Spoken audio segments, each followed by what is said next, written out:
Average procurement cost మీరు చూస్తే యూనిట్కి 38 పైసలు తగ్గించాం. అయితే ఇలాంటివి ఇప్పుడు చేసింది నిరంతరం చేస్తున్నాం, కొంత టైం తీసుకుంటుంది. నిన్న మొన్న నేను పవన్ కళ్యాణ్ గారు ఎన్డీఏ మీటింగ్లో ఉన్నాం. సుదీర్ఘ మీటింగ్ జరిగింది. ప్రధానమంత్రి గారు ఈ దేశాన్ని ఏ విధంగా ముందుకు తీసుకుపోవాలో చాలా స్పష్టంగా ఒక బ్లూ ప్రింట్ ఇచ్చారు. నిన్న అన్ని పార్టీలతో కలిసి నీతి ఆయోగ్ మీటింగ్ జరిగింది. అవన్నీ కూడా అటెండ్ అయ్యి ఇక్కడికి వచ్చాను. మాకొక స్పష్టత ఉంది. ఆ స్పష్టత భారతదేశం వికసిత్ భారత్ 2047, ఆంధ్రప్రదేశ్ స్వర్ణాంధ్ర 2047 ఈ రెంట్ కోసం ముందుకు పోతున్నాం. కానీ ఇక్కడ గొడ్డలి పార్టీ ఉంది. మీరందరూ గుర్తుపెట్టుకోవాలి, అనేక సవాళ్ళని అధిగమిస్తున్నాం. ఎన్నో ఇబ్బందులు ఉన్నాయి, ఇంకా ఉంటాయి. ఈరోజు మీరు గుర్తుపెట్టుకోండి, మనం తప్పు చేస్తే ఇబ్బందులు పెరుగుతాయి. మనం జాగ్రత్తలు తీసుకున్నా బయట జరిగే పరిణామాలు మనకు ప్రభావితం అవుతాయి. ఎక్కడో ఇరాన్లో యుద్ధం, ఇక్కడ మామిడి ధరలు పడిపోయినాయి, అరటి ధరలు పడిపోయినాయి, రొయ్యల ధరలు పడిపోయినాయి. మీరు వాడే డీజిల్ పెట్రోల్ పెరిగింది, గ్యాస్ ధరలు పెరిగాయి. దీనివల్ల నిత్యావసర వస్తువుల ధరలు పెరిగే పరిస్థితి వచ్చింది. ఇది ప్రపంచం అంతా జరుగుతూ ఉంది. కానీ పెద్ద ఎకానమీల్లో తక్కువ ఇన్ఫ్లేషన్ ఉండే ఏకైక దేశం భారతదేశం. అది నరేంద్ర మోడీ గారి నాయకత్వ పట్యమని మరొక్కసారి మీ అందరికీ విజ్ఞప్తి చేస్తున్నాను. ఇంకొక పక్కన ఈ సంవత్సరం ఎల్నినో వాతావరణ పరిస్థితులు, సరైన వర్షాలు పడవని ఇప్పటికే ప్రెడిక్ట్ చేస్తున్నారు. మనం ముందు చూపుతో ఆలోచించాం. ఈ విషయం కూడా మీరు గుర్తుపెట్టుకోవాలి. ముందు చూపుతో ఆలోచించి దీనికి కూడా ప్రకృతి సేద్యానికి పోయాం. మొన్ననే ప్రధానమంత్రి గారు కూడా దీన్ని ప్రోత్సహించాలని చెప్పారు.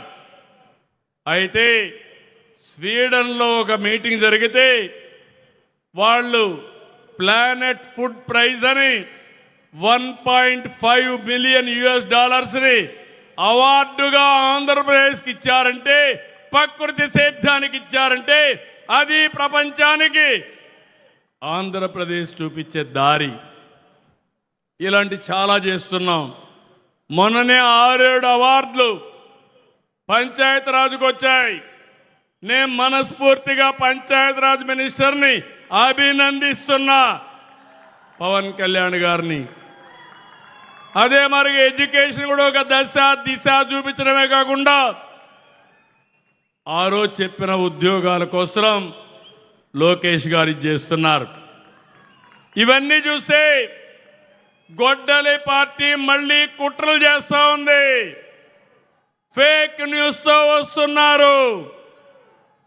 ఆ రోజు మీరు చెప్పింది మర్చిపోయారని అడుగుతున్నా. మద్యపాన నిషేధం చేస్తేనే నేను ఓటు అడుగుతానని చెప్పిన వ్యక్తి మద్యపాన నిషేధం చేశారా? ఓటు అడిగే అర్హత ఉందా అని అడుగుతున్నా. లేదంటే గట్టిగా చెప్పండి, ఓటు అడిగే అర్హత లేదని. జే బ్రాండ్లు తీసుకొచ్చారు, సొంత బ్రాండ్లు తీసుకొచ్చారు, అందరూ ఆరోగ్యాన్ని నాశనం చేశారు. ఇంకొక పక్క ఎంతోమంది ఆడబిడ్డల మంగళ సూత్రాలు పోయే పరిస్థితి వచ్చింది.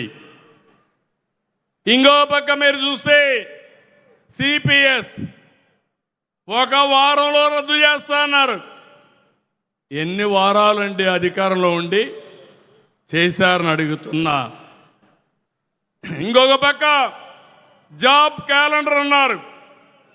ఒక్క జాబ్ క్యాలెండర్ ఇచ్చారని అడుగుతున్నా. ఈరోజు 15,700 ఉద్యోగాలు టీచర్కి ఇచ్చిన ఘనత తెలుగుదేశం ప్రభుత్వం, ఎన్డీఏ ప్రభుత్వానిది. మళ్ళీ మీరు ఒకసారి చూస్తే ఈసారి కూడా జాబ్ క్యాలెండర్ మళ్ళా ఇచ్చాం. నిరుద్యోగ భృతి తెలుగుదేశం ఆ రోజు ఇస్తే రద్దు చేశారు. ఈరోజు మన ఉద్యోగం కానీ నిరుద్యోగ భృతి ఇస్తున్నాం. ఒకటే చెప్తున్నా, రాష్ట్రంలో ఉండే యువతకి అన్ని విధాల ఆదుకునే బాధ్యత ప్రపంచంలోని మేటైన యువతగా తయారు చేసే బాధ్యత ఈ కూటమిది. ఇంకో పక్క అమరావతి పైన ఓసరవిల్లి రాజకీయాలు. అమరావతి సరే అన్నాడు, 3 రాజధానులు అన్నాడు, 3 ముక్కలాటాడాడు. ఇప్పుడు మ్యావిగన్ అంటాడు. మ్యావిగనో వాటిగనో నాకు తెలియదు. ఏం మాట్లాడుతున్నారని అడుగుతున్నా. రోడ్డు మీద కట్టేస్తే అది రాజధాని అయిపోతుందని. దేవతల రాజధాని అమరావతి, ప్రజా రాజధాని అమరావతి, ప్రపంచంలోనే మేటైన రాజధాని అమరావతి. ఎవడు ఆపలేడు.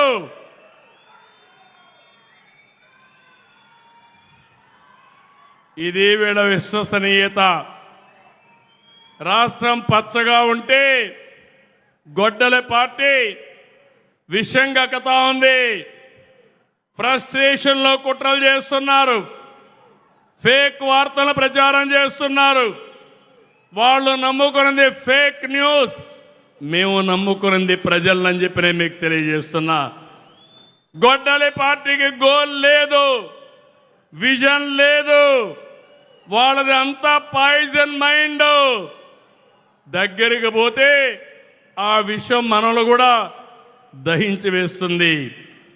మనం చేసేది పాజిటివ్ పాలిటిక్స్, అభివృద్ధి పాలిటిక్స్, యువత భవిష్యత్, భావితరాలు భవిష్యత్తు మార్చే రాజకీయం ఎన్డీఏ చేస్తుందని మీ అందరికీ విజ్ఞప్తి చేస్తున్నా. నరేంద్ర మోడీ గారికి నేషన్ ఫస్ట్, ఇక్కడుండే ఎన్డీఏ లీడర్స్కి రాష్ట్రం ఫస్ట్. అటు దేశం ఇటు రాష్ట్రం, ఇదే మన అజెండా అని చెప్పి నేను మీకు తెలియజేస్తున్నా.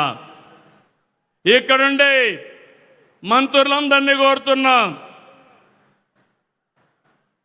ఎమ్మెల్యేలు, మంత్రులు, ఎంపీలు, ఎన్డీఏ నాయకులు, గుజరాత్లో 35 ఏళ్లుగా బీజేపీ ఉంది, ఢిల్లీలో 3వసారి బీజేపీ, 4వసారి కూడా రాసి పెట్టుకోండి, బీజేపీనే వస్తుంది.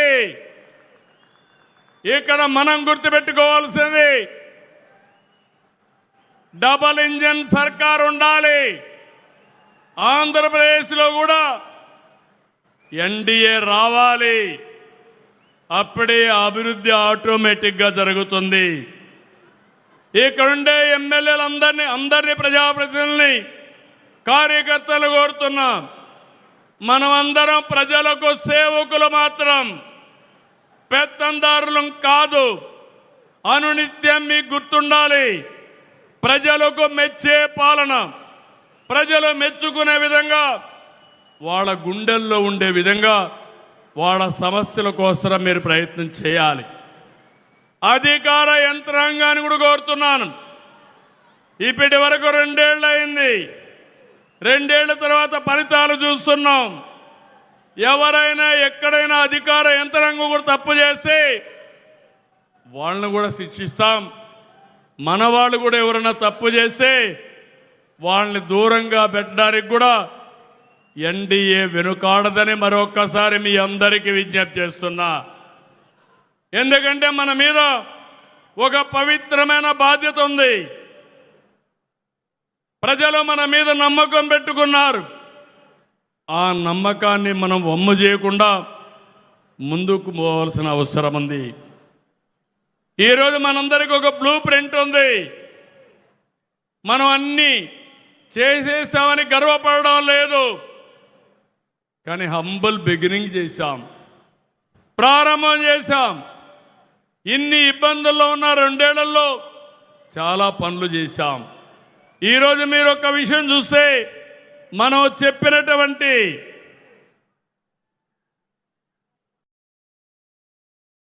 ఏదైతే ఆ రోజు 3 పార్టీలు కలిసి ప్రజాగళం పేరుతో ఉమ్మడి మేనిఫెస్టో 24 తీసుకొచ్చాం. నేను ఒకటే అడుగుతున్నా,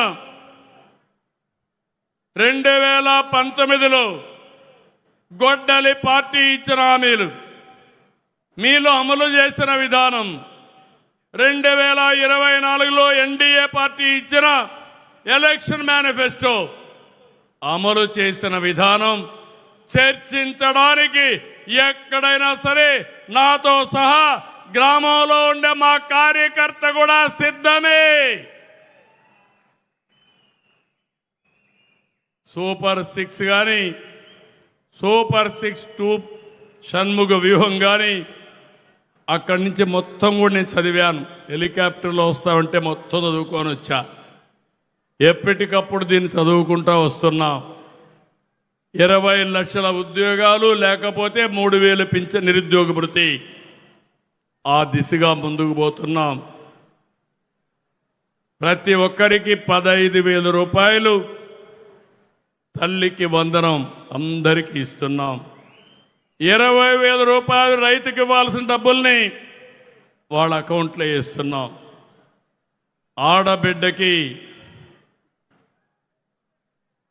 ఆడబిడ్డ నిధి చెప్పాం.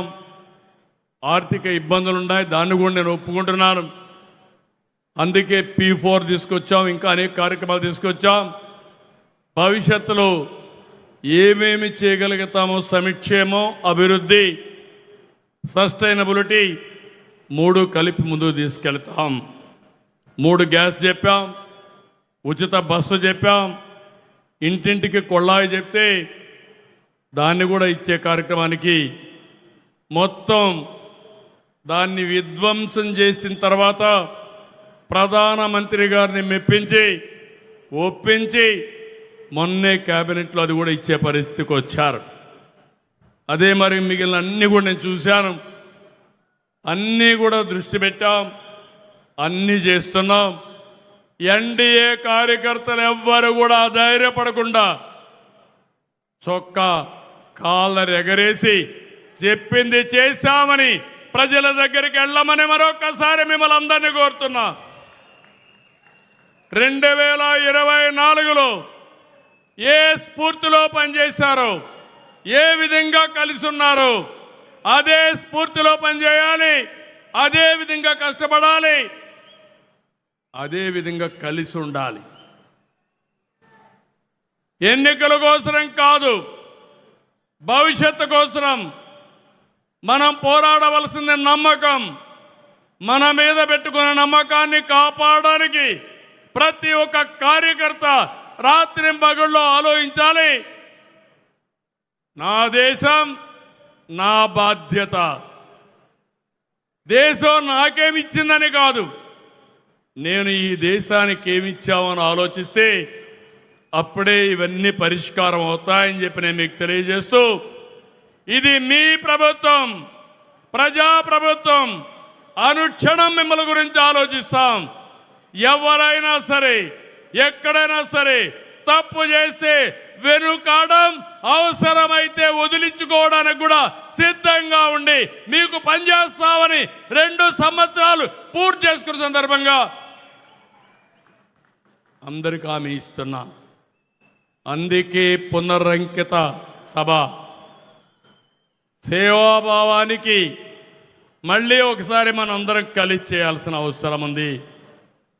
ఇక్కడి నుంచి దీర్ఘకాలిక ప్రయోజనాలు, ప్రజలకు మెచ్చే పాలన, కేంద్రంతో అనుసంధానం, ఇవన్నీ చేసుకుంటా ముందుకు పోదాం. దయచేసి జిల్లా మీటింగ్లు పెట్టండి, కాన్స్టిట్యున్సీ మీటింగ్లు పెట్టండి, ఎమ్మెల్యే లీడ్ తీసుకోండి.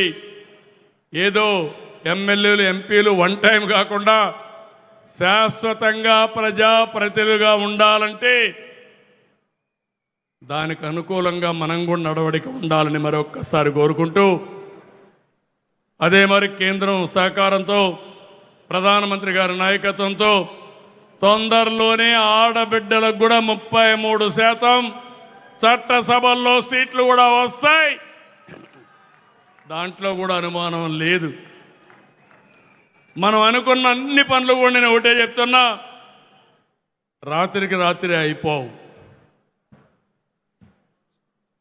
స్వర్ణ ఆంధ్రప్రదేశ్ అన్నాం 2047 చేసిన ట్రాక్ రికార్డు ప్రధానమంత్రి గారికి ఉంది, చేసిన ట్రాక్ రికార్డు మనకుంది.